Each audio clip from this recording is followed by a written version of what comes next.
பிரம்மன் படைத்தான் உனையே வண்ணமயில் போல வந்த பாவையே என்னை இனிக்கும் நிலையே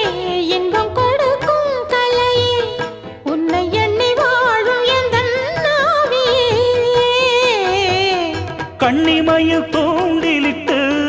காதல் தனை தூண்டிவிட்டு எண்ணி எண்ணி ஏங்க வைக்கும் ஏந்திழையே பெண்ணை வாழ ஆதரித்து பேசி தொட்டு காதலித்து இன்பம் கண்ட காரணத்தால் தூங்கலே சொல்லி சொல்லி ஆசை வைத்தேன் துடியிடையில் பாசம் வைத்தேன் பூமர பாவை நீயடி இங்கு நான் பாடும் பாமர பாடல் கேளடி